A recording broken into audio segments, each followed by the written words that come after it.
to a new world of gods and monsters. He's alive! Here's Johnny. What's your favorite scary movie? Oh, I'm telling you, brother, it's a frightful sight to see what goes on Halloween night.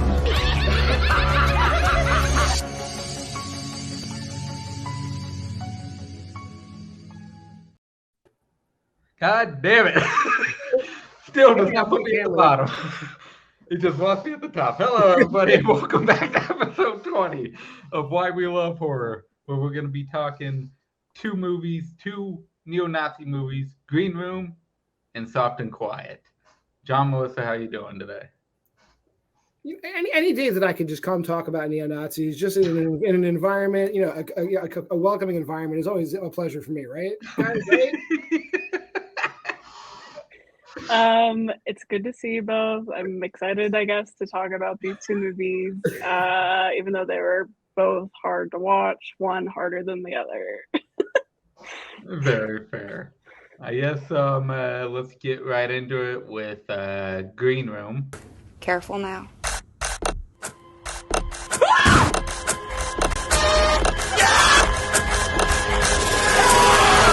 This will be over soon, gentlemen. I'll start with the plot of that, where it's basically about a punk rock group that can't really find any gigs anywhere, and the gig that they do go to supposed to do gets canceled, and they have to do like this smaller one, and the radio show host who set it up decides to help them out by giving them another gig, where it turns out to be a neo-Nazi bar. And as they do a show, a murder happens, and they get stuck there, and they have to try to fight their way out. That's a simple enough version of that. Let's go right into it. John, what did you think of Green Room? I'd seen Green Room before. I think this is like the third time I've seen Green Room. And, it is, like we're going to get into, it's a hard watch, only because it's so plausible that this really probably has happened somewhere, does happen. Yeah. A lot of great people in this movie. A lot of A24 people you see a lot, and then also you got Anton Yelchin, rest in peace, and Patrick Stewart, who is like really against Patrick Stewart type in this movie. It's like I don't want to say it's refreshing to see Patrick Stewart play a sociopathic skinhead leader, but it's really it's good to see his range go like this. You don't expect it, and it's a really, really great performance from Patrick Stewart. Yeah, I feel like I've never been in a punk band, and I've never been in the punk scene before, but I feel like the movie does a really good job with just the atmosphere of what that might be like. It feels very realistic, and I also think just visually the movie is really nice to look at. There's a lot of green, which I appreciate. and I think overall the performances were really good, and this was a rewatch for me. I will say it didn't necessarily increase on a rewatch, but it also didn't diminish on a rewatch either. I kind of was I felt the same from the first time I watched it, at least for me personally. Yeah, this is also my third time watching it. I saw it in the theater when it first came out, and then I rewatched it a couple years ago, and then this rewatch, and yeah, it still stands up to me. It is a very rough watch. There are a couple very rough moments in this movie, but the performances are fantastic. And yeah, seeing Patrick Stewart in this movie is, I guess, very refreshing to see him do a role that's not his normal role, and he plays it perfectly. And yeah, the rest of the cast is fucking fantastic in this. It has some very great, brutal kills and even hits in this movie.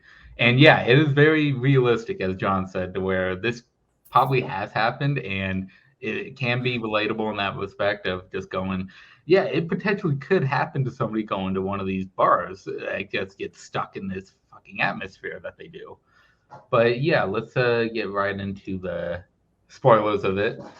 Yeah, knowing that it starts with this band that is technically also low-light criminals because they are siphoning gas from people and shit like that. So they have that aspect of where they are siphoning gas to get to these gigs. And I love how Patrick Stewart and them use that as an advantage later on of going, we can just show this as they were siphoning gas in the dogs because of the beware of dogs, they end up killing them. I think it's a brilliant way to go. This is how we can get away with doing what we're about to do to these guys. Yeah, sorry, really quick. It also feel like sets up like how maybe like poor they are or like desperate they are for money. Because like maybe, you know, if they were a punk band that's actually like making it or whatever you want to say, like they probably wouldn't have booked at this neo-Nazi bar in the first place. So that kind of is more of the why of like why it even happened, because it's like they're desperate for money and it's like, well, it's gonna pay good, might as well. Yeah, they basically established that they're in like, well, they're in the Pacific Northwest, right? Yeah. And the gig they do winds up paying them like $25, and they have to go all the way back to Virginia, and they're just like, dude, no, like, you know, so like they're already like, you know, up against it, like they're gonna have to steal their way home. A tank of gas isn't even gonna get them across the Rocky Mountains. You know what I mean? Like they're screwed. So it basically sets the tone that they. Not that they have to do this show, but like, why wouldn't they? It's $350. Like they're set if they do the show. Yeah, and also the like podcast thing or radio show thing that they do, that it sets up that like they don't do any kind of social media and they're very off the grid. Yeah. So like that adds to like the intensity that happens later, that like, you know, these people are captured or, you know, like they're in this unfortunate situation and it's like, yeah. And probably nobody knows that this is even happening in the slightest because they're so off the grid and punk, you know, that punk lifestyle. So I feel like that adds to it as well. Oh yeah, that is very true. That the only person that's not at that bar that knows about it is that podcast radio show host. He's the only other one that knows that this group went down there to do this, because you can tell they're not calling anybody. It doesn't seem like they really have any immediate family they talk to on a regular basis or anything like that. So they're just off alone. And it does add very much to that tension. And when they get to that bar for the first time and they see what they're up against, it's just kind of hilarious that the first thought is Anton Yelchin just goes, I have an idea. And then the moment they get up there, he automatically goes, maybe this wasn't such a good idea. We shouldn't do this. Well, the first song they play immediately turns the crowd against them. Like the chorus of the first song is Nazi punks fuck off. And the whole crowd's like, you know where you stepped in, brother? Yeah. Which I will say, this movie has like moments of humor. Like that was funny. Yeah. Like it's dark, but it's funny. Like, okay. Yeah, when it pans to the crowd and there's that one dude in the crowd who's just like spitting and like, they're like, all right. Then they get into it. Then the second song, they get the crowd back, which is important. They get the crowd back. Yes. Actually, after they say Nazi punks fuck off, he just leaves. He's like, that was a cover. That's funny. And I do love that they get the crowd back within a second too. Yeah. Like the crowd is so pissed off at them they want to go, and then out of nowhere they went, okay, fuck it, we like this music now. Yeah. They're cool now. But as the first song is going on, we also get the first appearance of Amber, Emily, and Worm. Worm, yes, thank you, Worm, as they're headed to the back room, and you can kind of see that Emily and Amber are kind of uncomfortable in that situation, and you don't really know why. And Worm is just he's spitting at Anton Yelchin. Just wanting to, you can already tell he wants to kill Anton Yelchin at this point. Yeah. He does not like the man. And they have that whole, like, another joke that throughout this is a fire code joke where they went, do not put your stuff in the fire. Move, this is a fire hazard. Yeah. Nice. And it comes back with Patrick Stewart coming in for the first time seeing it. He goes, this is a fire hazard. I don't think this is the thing you should be worried about right now. It's a fucking fire hazard of your place. But yeah, we get to the back of the bar where they have like the little waiting room that they're in that they were in previously before they went on. And as they go back there this time, they see that Emily has a knife in the side of her head and she's just laying there dead. And you got a group of them just looking on surprised that Anton Yelchin just appeared here to grab the phone because that's what they were trying to stop him from going into the room. Yeah. The big dude's like, don't go in there. Like, they were this close to getting away with it if it wasn't for those meddling kids. Yeah. What did you guys feel about that first big scene of the appearance of that group and how Anton Yelchin kind of deals with that? Yeah, I mean, again, this is a rewatch, but it's still like very shocking because it's like, holy shit, like what is in her head right now? And obviously, like shit's about to go down, and that definitely is the point of the film where just things get progressively worse.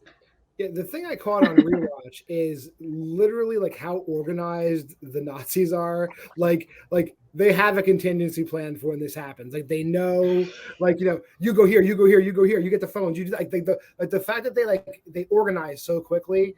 Yeah, this isn't their first rodeo, you know, and you got to call Darcy, you know, right away, and like boom, and like it's all. Then things start going. Right? They also have the money issue where they go to where he goes to him and he goes, I need $300 more. And he goes, you just took out money. And he goes, yeah, basically shit hit the fan. I need more money now. And it's to pay off.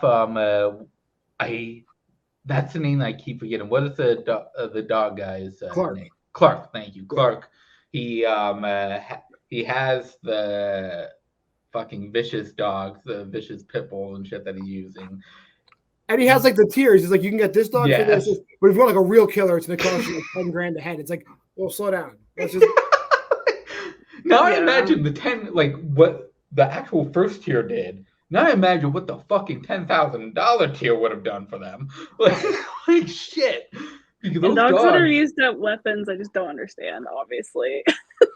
Yeah, and like the whole dog angle in the movie is also like, you know, if you're an animal lover in any sense, you know, Melissa, you know, that whole angle is crazy because there's even the part like towards the end when Clark's like injecting the dog. He's like, all right, this will keep the dog alive for another hour, so make sure he dies with meat in his teeth. It's like, oh my god, dude. Yeah, you know, like they're shouldn't have kamikaze dogs in to kill people. And those and like honestly, all the dog related deaths are like real looking, vicious. Oh yeah, crazy. Like great use of animal stunts, I guess. Because like I was like, how'd they do that? You know? Yeah, because they do some close up shots of the dog straight on the individual people, and yeah, they do cut away as the actual kill, I guess you would say, happens, but for the most part, the dog is literally right on them. So yeah, that is great shit that they pull off there, which like brings it off. Yeah, with not just the dogs, but then they bring speaking of organization, the very first thing they go is let's find the Red Shoelace group, which is the next step up of the neo-Nazis, which are the vicious guys who don't mind getting their hands dirty and shit like this. Yeah. And that brings on the one Red Shoelace guy, which is Emily's boyfriend, I guess you. Yeah, Daniel. Daniel. Yeah, boyfriend who doesn't know exactly what has happened, and he is sent in without the actual neo-Nazis kind of knowing that he's actually specifically involved with Emily. Be like, yes, they've tried to keep it a secret, and they were fleeing that night. They were yes, that night. Yeah. And they bring on that aspect of, okay, yeah, the first thing is they have Big Justin, who is stuck in that room with them with one gun. And they do it again with a very realistic approach where I think it is Tiger. Tiger's the one that's just going, let's jump him.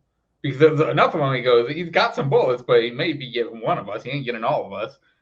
And then you have the badass of Reese, who is the MMA guy who just automatically just fucking takes him down with a chokehold and then gets him in that armbar and sticks him with that armbar.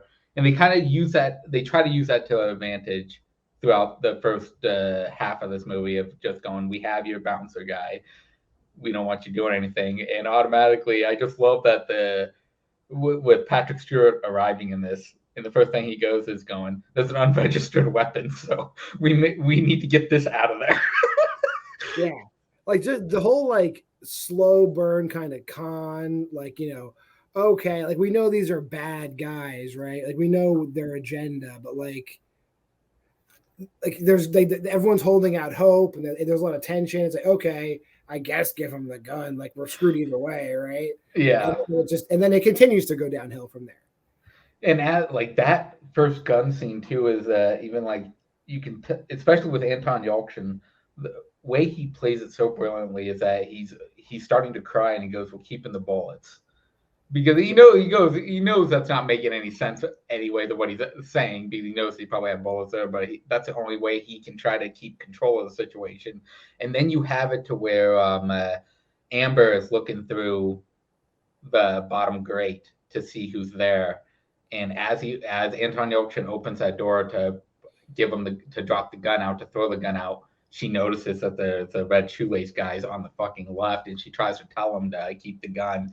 And then you just hear him screaming, and you don't know what the hell is actually happening. And then they pull it off, and some great fucking effects there of his hand hanging, and then his arm just chopped by different motions. So fucking vicious of a thing where they would just looks like they were using a machete just to chop his fucking hand. Yeah, his arm looks like a freaking pork shank. It's crazy. How did you guys feel about that scene and then just the effects in particular? Sorry, I'm terrible at timing with this show. Oh, no, and you're I'm good. so sorry. My dog was extremely distracting me earlier.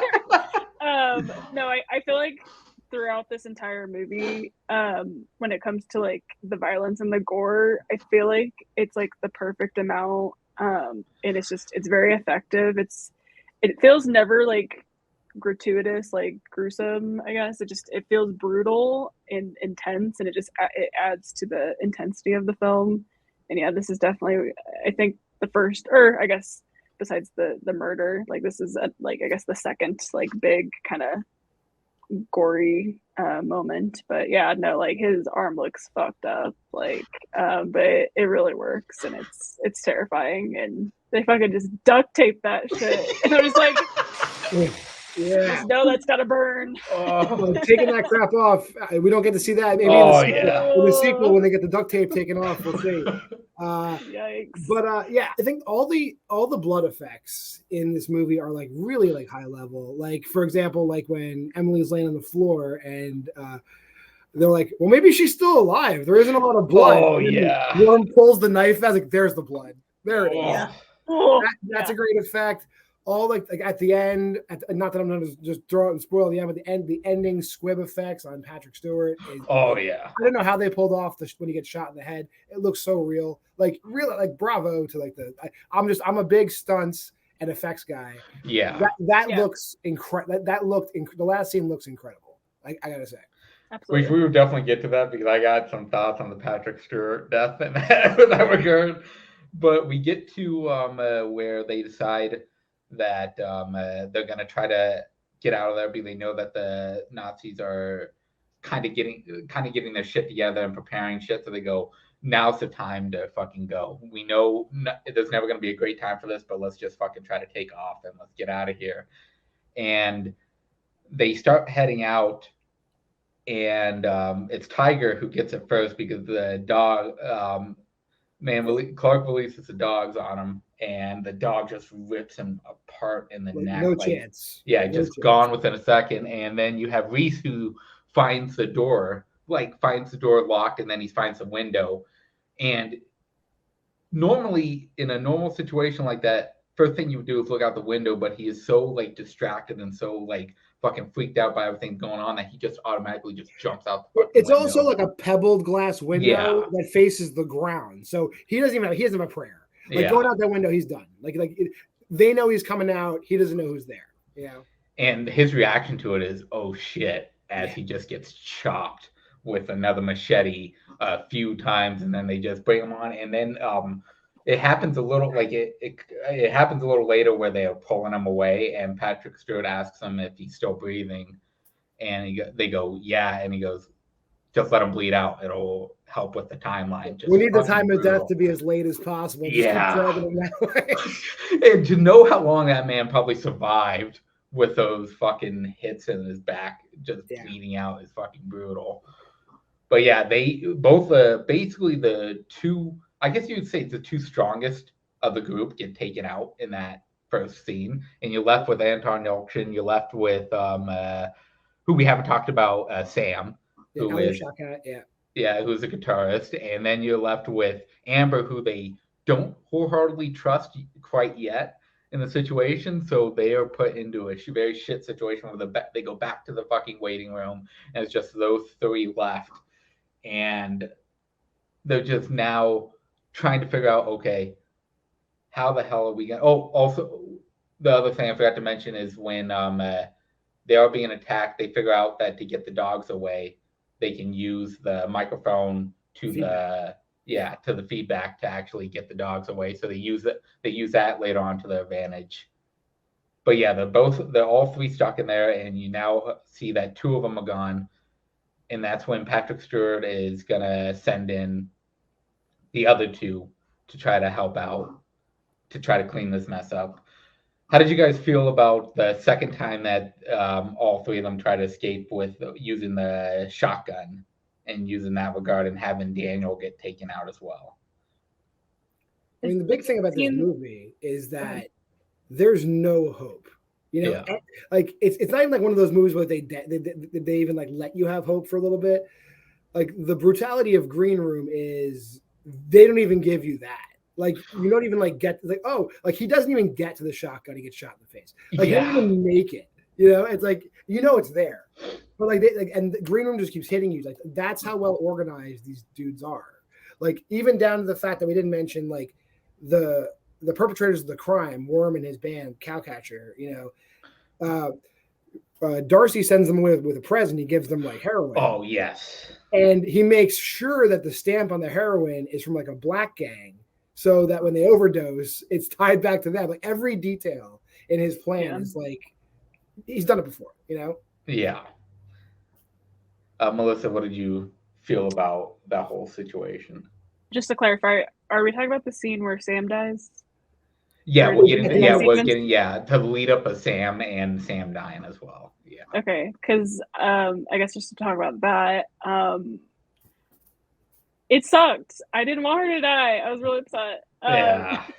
But then also, I thought like the emotional reaction of that like was interesting. But again, who knows? I just felt like, sorry, I'm struggling on names today. Pat.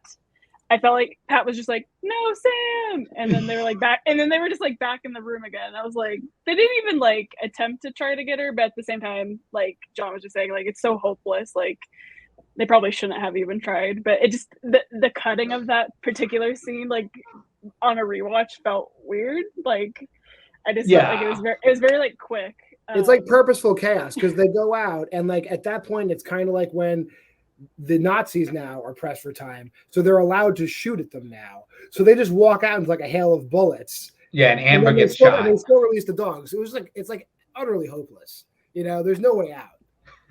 I will say I really do appreciate Amber's deadpan like like she's just kind of like I shot him, or like I don't know the things that she said in the movie, but it's very like deadpan, and I think that's maybe what added to like, can we trust this girl? But it's just like I think that's just how she is. She's a badass. Like they choke out Big Justin, whatever, and she just like slices him. Oh yeah, we forgot about that. Yeah, with a box cutter. It's like, oh, well, that wasn't part of the plan, but here we go. Yeah, that scene in general, fucking though that effect is fucking amazing. Just slicing up to the top and just see everything spill out. God damn, within a second. It like you don't really know like when she's going to let me check you. I first thought you went, okay, she's gonna like maybe slice his hand or something like that just to see if he's still up. But nope, fucking right away, just goes straight to the stomach to just kill his ass within a second. Yeah. She does she's the biggest, she's the hero of the day. Like because at the end, like when they retreat in, she's the one that freaking kills everybody. She ambushes everybody. Oh yeah, and she even does a real good setup where it's just Anton Yelchin and her left, and they jump into like the basement area that they figured out that they found that doesn't really have any exit either. But Anton Yelchin's out there with a weapon, just with a gun that he has. Really, he has the machete. Yeah, the machete. Yeah, the machete at first. Yeah, he had, and he's in the corner, around the corner of the room, away from them, and one of them jumps down to get him while he tells the other one to just stay up there and watch out. And that's when you see Amber from behind just fucking slice his throat within a second, take him the, out. The cool part is she's hiding, like they hollowed out the couch, and Yes, she's hiding she's in hiding the in couch. the couch. And you see her climb out of the couch. And I'm like, yeah, let's go. And then she uses a fire extinguisher to try to mask the view of the other Nazi in the bottom, and he goes, nice try. It still gets fucked by her, and she's counting the bullets that he has left in the shotgun. She goes, and 2 yelling left. it out. Yeah, 1 left until there's nothing. And then that's when Anton Yelchin jumps out to grab the gun, and he notices, he turns around to try to attack him. And they have that scene to where you think Anton Yelchin is maybe going to get the advantage and kill him, but then Amber jumps down and just fucking shoots him twice. Once in the neck and once in the fucking head. Just takes him out within a second. Again, great effects on that. Yeah. What I was going to say is, like, she is so smart. Like, she drops the other Nazi's body down, and then the guy's like, oh, well, the only person up there left is her. And then she dangles Emily's body down. Yes. And he shoots Emily's body, and then she drops it, and that's when he runs out of bullets. Just, like, really smart mapping out of the scene. I appreciate that. As we're getting towards the end of the movie, Melissa, what did you think about that last kind of action scene that they have there? I definitely think it's like probably the highlight, because it's like, okay, because I think I can't remember who says it, but they're like, I have a plan, and then I feel like the plan went very well. I feel like they executed that plan better than all the other ones, so I thought it was really effective, and yeah, like great effects all around. It was Pat's paintball story, his paintball anecdote. Yes. We were getting destroyed by these Iraq War Marines, and then finally he just went crazy, and then they beat the Marines in the paintball game. So that's what they did. They just go crazy. They put war paint on their faces. Really well done.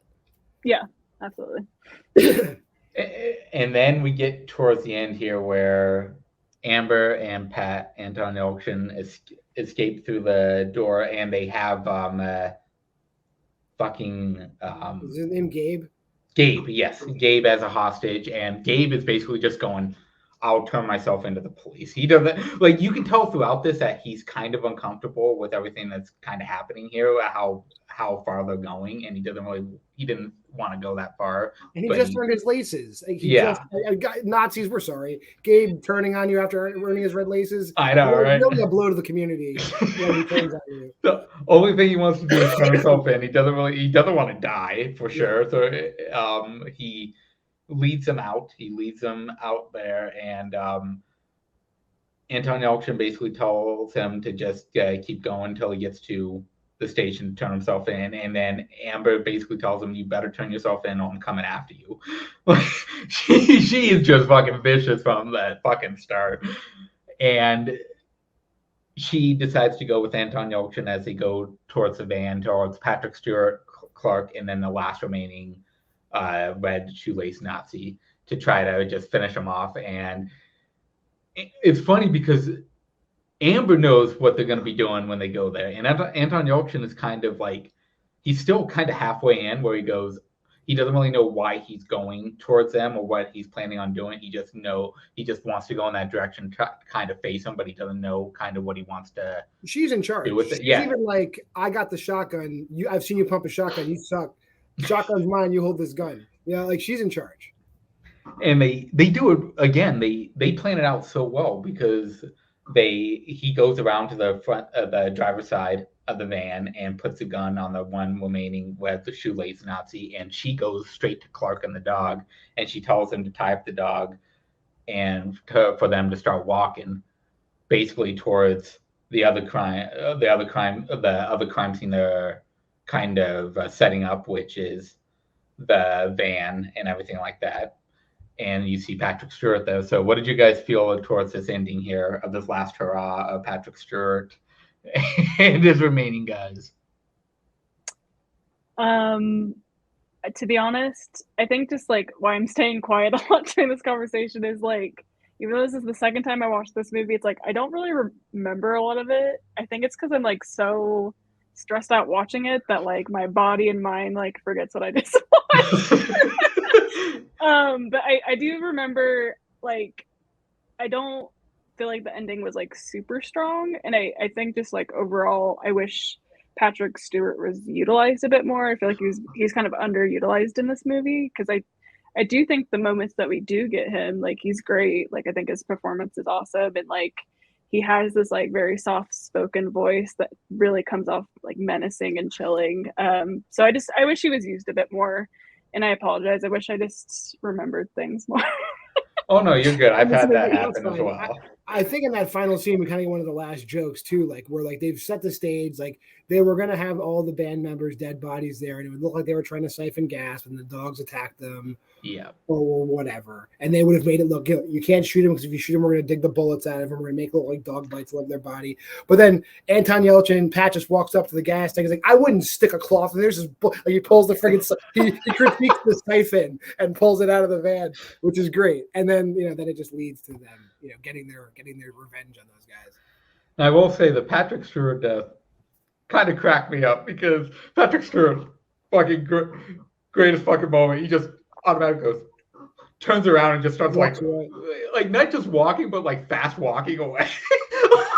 It's just so fucking random and so quick that he just turns around and just starts walking away while he's grabbing a gun out. Because it looks like, I guess he's planning on maybe pretending he didn't have the gun and just turn around and blast him in the face. I don't know what his thinking. I read it as like, even though he saw them shoot Clark and he saw them shoot the other guy. Yeah. I read it like, I'm calling your bluff, kinda. You won't shoot me in the back. You're not going to do it. And he was wrong. Like he was dead wrong.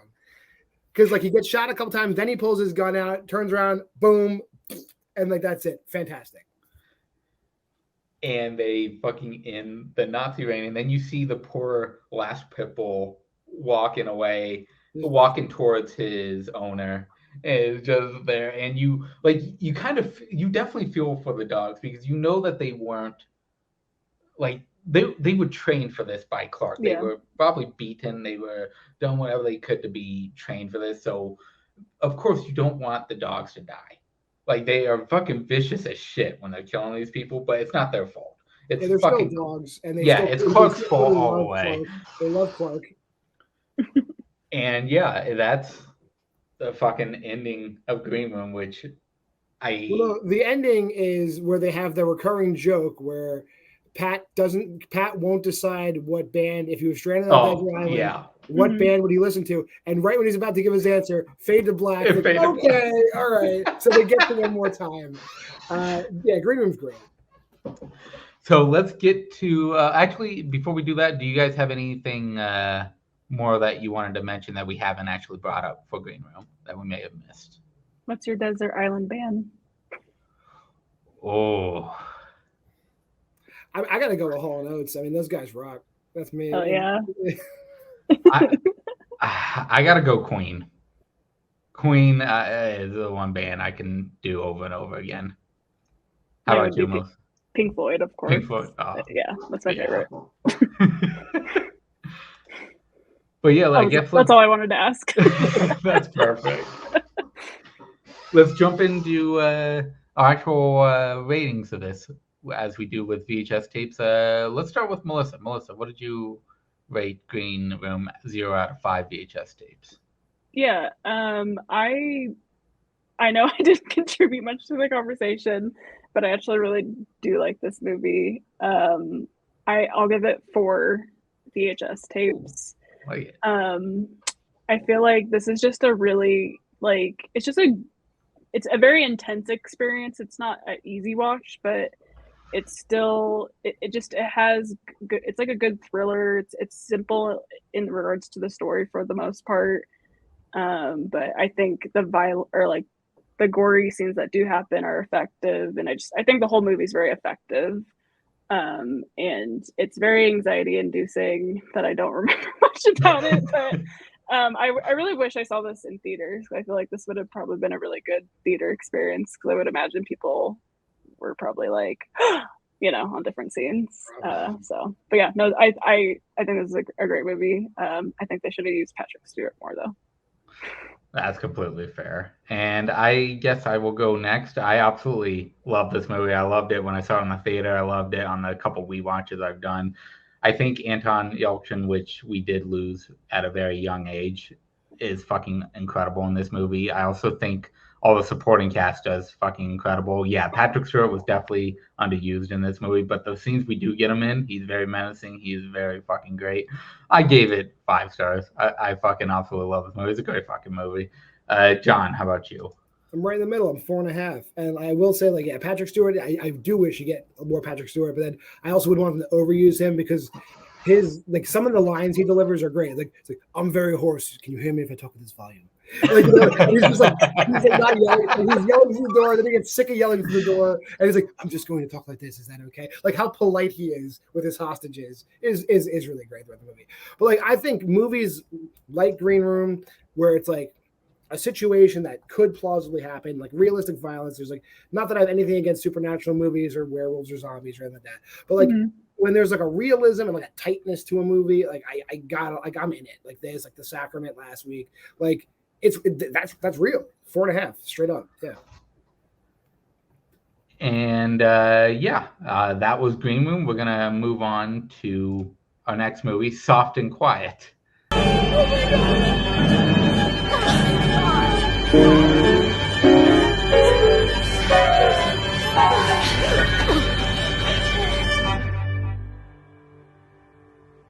John, would you like to take the plot on this one? Yeah, how to phrase this? We're in a suburban community. There's a group of ladies who have a lot in common, and one of the things they have in common is that they're all white and they feel threatened, and they have big plans to do something about it. And they decide to just have a ladies' night out, and then things go a little awry when they run across some minorities that they don't take too kindly to, and that is Soft and Quiet. I like it. That's perfect. And yeah, do you know what? This movie, we got to go straight into spoilers for this because it's kind of hard to talk about this movie without the spoilers. General thoughts on this, Melissa? Go ahead. This was incredibly frustrating and difficult to watch, but I get that that's the point of the movie. There is a pie jump scare. Let me tell you, I was not expecting that. I like, this was absolutely miserable to watch. Like, I had a really hard time keeping my eyes on the screen because I just hated all of these women. It made me hate the human race, and it's incredibly it is realistic, and that that's the part that is terrifying with both of these movies that we picked this week. Like, both of them are very realistic films, and that's what makes it horrifying, but it doesn't mean I enjoyed my time watching this movie. That's completely fair. John, how about you? Yeah, I'm gonna just piggyback off exactly what Melissa said. Like, it's the strength of Soft and Quiet, I guess, is the fact that, like, again, this is really plausible. These are just ignorant women doing something small and ignorant, but making a series of mistakes where they keep having to just cover up and cover up and cover up to the point that it's like, okay, I guess we're gonna commit a murder now. Like it's just like, and like, it just, the way you get from point A to point B is like I don't want to even say it's a comedy of error. It's a tragedy of errors from point A to point B. And it's just like, it's eye rolling and it's gross, but it's so real, which is what that movie's about, basically. Yeah. And one of the most, like, it's not even like, it's definitely not even the most uncomfortable scene, but that first scene with the pie of the Nazi symbol and just the conversation, the round table conversation, just so fucking uncomfortable of each individual, like, I guess, story of why they're there and why they choose to be there. And you have, like, the standout of this movie is Leslie. Like, she just fucking turns fucking vicious. Like, she automatically, she is an antagonistic part of this movie for sure. She's so, like, during that scene with the two at the market, after the situation happens where they leave, she's the first one to go, let's go to their house. You know where she lives. let's go to her house. Let's like, and you can tell right there, she's not doing it as like they're framing it as a practical joke. You could tell right away she's not doing it as a practical joke. She's there to fuck shit up. And it gets fucking brutal the moment they go to that house. And they have Emily's husband who goes with them. And you can tell automatically he does not want to be in the situation whatsoever. He just wants to get the fuck out of there. He doesn't even want to go to the house. And he just fucking leaves. The moment that they bring them both in the house, because, again, the two women end up going back to the house and they get basically kidnapped and held hostage in their own place, and he just automatically takes fuck off because he doesn't want anything more to do with this situation. That leaves them, and that's the first mistake that they make, is not leaving the house as soon as he told them they should, and it just goes on from there. John, what did you feel about that first portion of them at the house? Well, the first mistake is like them even like thinking it was a good idea to go.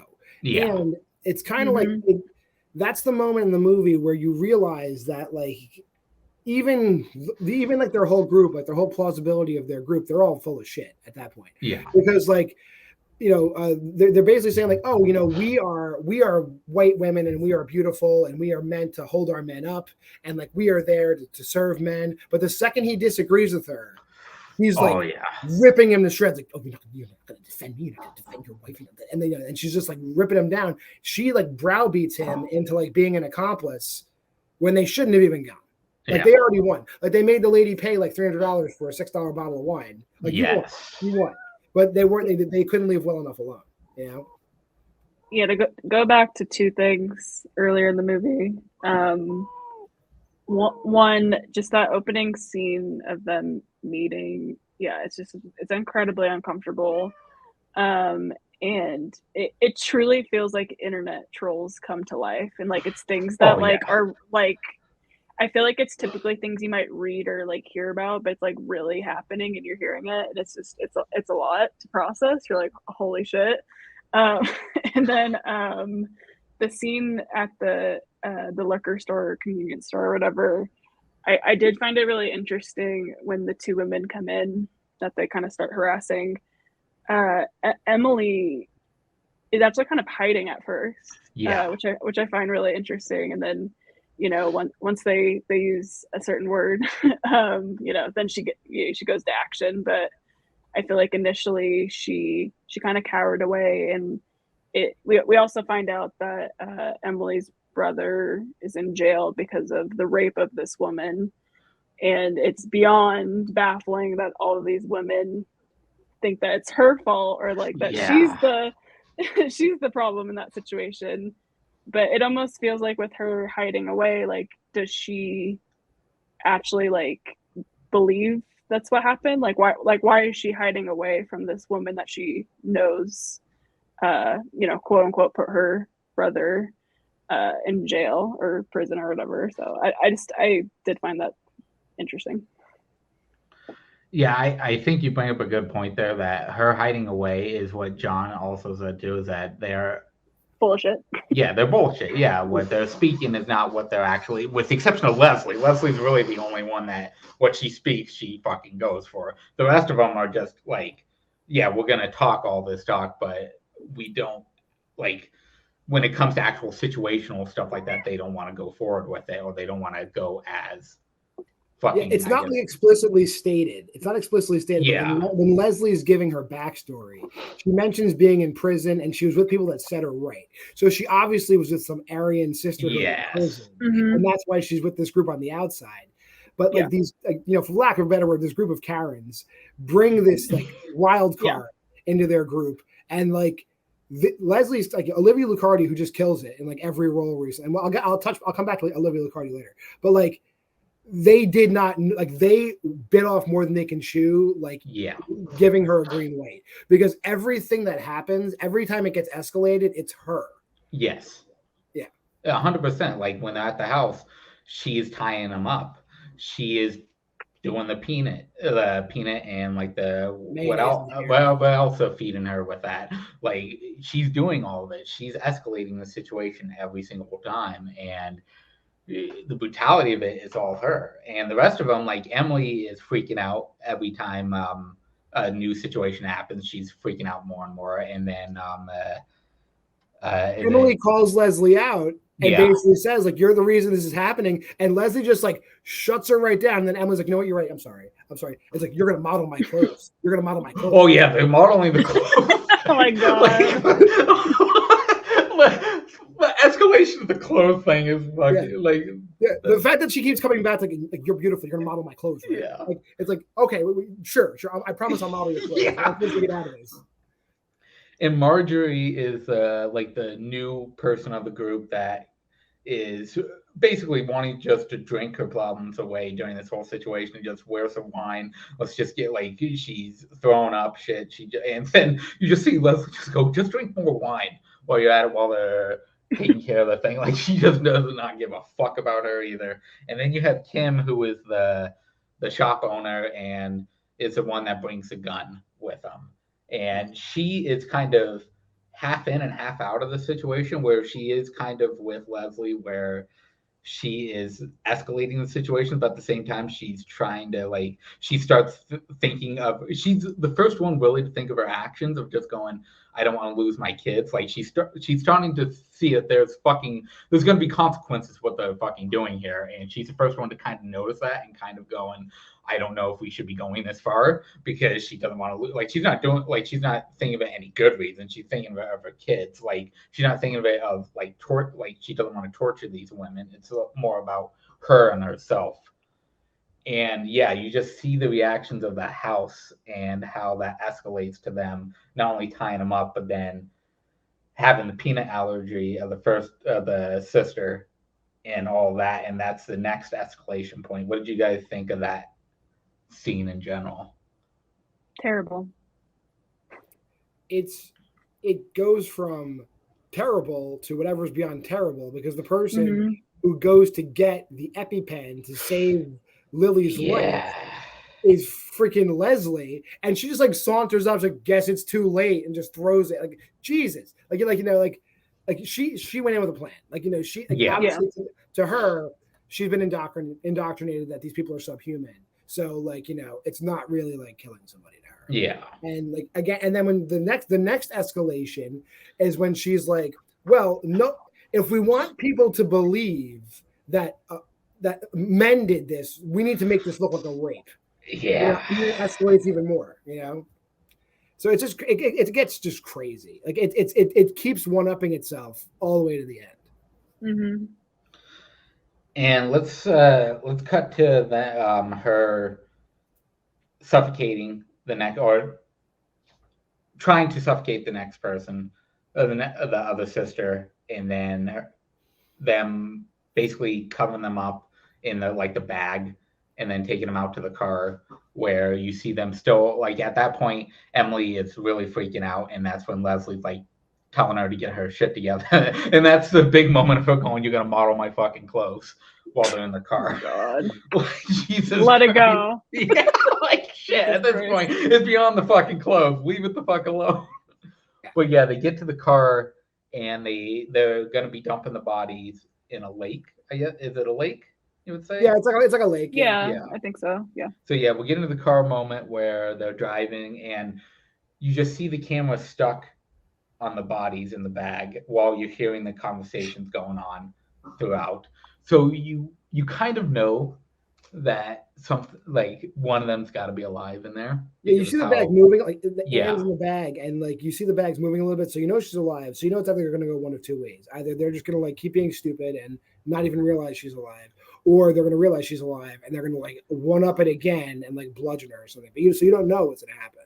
Yeah, and you have it very like that car scene is one of the, I guess, one of the best tension points in the movie, because it's stuck on the bag, and you've already seen the escalation points throughout the movie. You kind of see what they're willing to do, so you don't, like John just said, you don't know exactly what's about to happen here. If she's going to try to escape there, or if what she's going to do to try to escape the situation with these fucking Karens that have gone insane. And then we come to the lake. and we have them rowing the boat out. What did you guys feel about this ending here? I mean, like, again, you get, like, I don't want to say it's like a fish out of water situation, but clearly they were not planning on having a night full of physical activity. Yeah. So, like, Emily is having a rough time, and she's just getting, like, the roles are reversed now, and like she's like being like verbally abused, like, come on, let's go. Yeah. And then, like, they just like haphazardly get this like rowboat out on the lake with the bodies in it. It's just don't come to me for how to dispose of bodies. I'm not an expert. I've seen enough movies, but I'm not an expert. But something felt wrong about how they were doing it. Clearly, very amateurish. Yeah.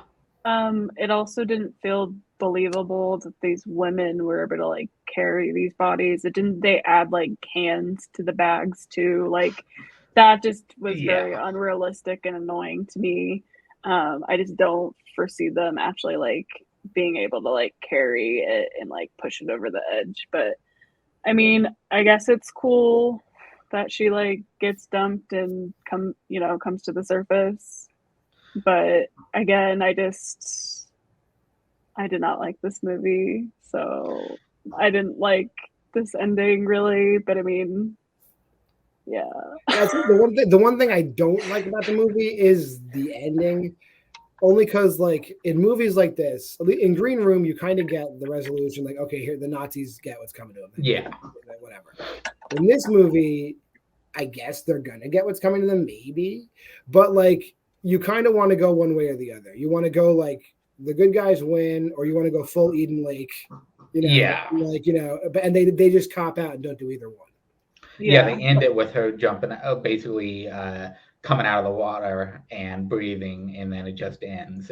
Like John said, there's no clear ending to this of either one way or another. And I felt the same, where I didn't hate the ending, but I didn't love the ending either, because they do cop out halfway through and they just go, we're just going to give you that she is still alive, and that is it. Like she potentially escapes the situation, and that's it. We don't really know what happens after, if she decides to go for it, and if she decides to go to the cops, and what the cops would actually go for the situation. We're gonna get that I Spit on Your Grave sequel to Soft and Quiet. And no, I'm just kidding. That's definitely not happening. I guess overall thoughts of the movie, or some other stuff that we may have not brought up that you maybe want to bring up. I mean, yeah, I think just kind of what you were just talking about. I really wanted them to get a slice of humble pie, but they did not. So it's like pretty upsetting. And like, yeah, I think if you're covering such a heavy topic and really going full force with it, I just kind of wish it had some kind of better message or conclusion, because I think the message is a bit muddled. Like, what are we really? It doesn't really add anything to this very difficult thing that's very much alive in our world. So, like, it's just kind of disappointing from that aspect. But I will say something we haven't talked about is it was a cool technique that, like, this film was like filmed kind of on a one shot type of vibe. Oh yeah. Like that was really cool. I guess to see. I don't know if cool is the right word, but like that was very impressive that they were able to like get that, and that added to, like, again, the realism of this movie, which again made it more horrifying. Yeah. Very impressive cinematography, and by being part of that, the performances had to have also been like just nailed in these weeks. So yeah, that's great. And I do agree with what Melissa said. The one big criticism that we're doing here and that you see online about this movie is very, very heavy topic handled in a very, very real fashion, but really adds nothing to the conversation. Like, yes, we know people that think this are shitty and are capable of this, but like, we knew that already. Like, it's just like telling us, it becomes anecdotal when it's all said and done, right? Yeah. And the other thing I would mention that I said I was going to come back to is Olivia Lucardi, who you might remember from It Follows as the friend that has the shell-shaped e-reader in It Follows, had like a renaissance year in 2022 playing like the lead in Candyland, and then playing Leslie in this movie. Like, just killed it. If you haven't seen Candyland, see that. If you haven't seen Soft and Quiet, if you can handle it based on our description, see that. Olivia Lucardi is like, I want to see her in more stuff. I hope she's doing more this year. Please do more stuff. Yeah, she was definitely incredible in this movie. And yeah, the cinematography, I agree. Like the real-time aspect of how it's filmed is fucking great. Really well done in that regard. But yeah, I guess let's get to our ratings of it. I don't know why I forgot what ratings meant. The ratings of this movie. Let's start with John. John, what did you rate this 0 out of 5 VHS tapes? Yeah, like I said, the criticisms stick with me. I would never give this movie 5 out of 5. However, just like the technical mastery of the cinematography, like how great Olivia Lucardi is in this movie, I'm settling on a 4. I'm never going to say this is an important movie. Soft and Quiet is not an important movie. Like you will not grow as a human being watching Soft and Quiet. But if you want to see the subject matter done artfully but not constructively, it hits it. This is your movie. It's real. Again, it's a real movie, and that's the best thing I can say about it. And Melissa, how about you? So it's very difficult. I never really have explained how I do my rating system, but I'll just say emotion weighs the heaviest when it comes to rating for me. I am gonna go with 1 VHS tape. Again, I do think the way it was filmed was impressive. I do think the performances were good, but that's kind of where it ends for me. I do think this is a very horrifying, realistic portrayal of like casual racism turning into hate crimes and violence. But it's also very realistic, and it's terrifying. I am at the point in my life where kids might be a reality, and it's terrifying to think like, okay, is my child potentially being taught by this kindergarten white supremacist? Maybe. Yeah. And that's absolutely horrifying and terrifying. We didn't really talk about that aspect of that character, but yeah, very realistic. I think this week kind of broke me emotionally, so that's why I was being quiet this episode. No, we'll never make you rewatch it. Like, don't rewatch this movie. Yeah, I'm good. And yeah, I'm kind of on the thing with John where technically it's really well done. I think the acting is great, especially Leslie. I think she fucking kills it. I would go also a 4. Like John, I would never give this a 5 because it's not there's really no message behind what they're talking about here. But yeah, mixed with everything else that we've talked about, I land on a 4. I think it was well done enough to will I rewatch it? Probably not. This is a movie that I probably won't go back to, but yeah, for a first time watch, I think everything else in between was well enough done. I just wish there was more to it than what we were given. But yeah, that was Green Room and Soft and Quiet. So if you've made it through this episode and you haven't actually watched either one of these movies, I would highly suggest Green Room, but not so much Soft and Quiet if you really don't have the stomach for it, because it is very brutal. I guess let's jump into next week's. Next week's I am really excited for. It's a Rage Cage double feature of Renfield and Vampire's Kiss. They're both horror comedies of Nicolas Cage as a vampire, and I'm really fucking excited for it. How do you both feel about this upcoming week? Oh, I think my emotions will be definitely different next week, but I'm really excited. I love Nick Cage, and I've been really excited to see Renfield, and Vampire's Kiss is awesome, so I'm excited.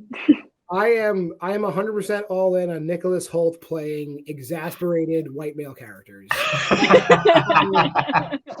Nicholas Hoult, even when he was Beast, like, he's had enough in the Menu, in the X-Men series, and now in Renfield. Nick Hoult is stressed out and has had enough. I'm ready for Nick Hoult to be stressed out and having enough one more time. Let's do it. Thank you, everybody, for watching. This has been episode 20 of Why We Love Horror. Melissa, John, thanks for joining me as always, and we will see you guys next week for Why We Love Horror. Why,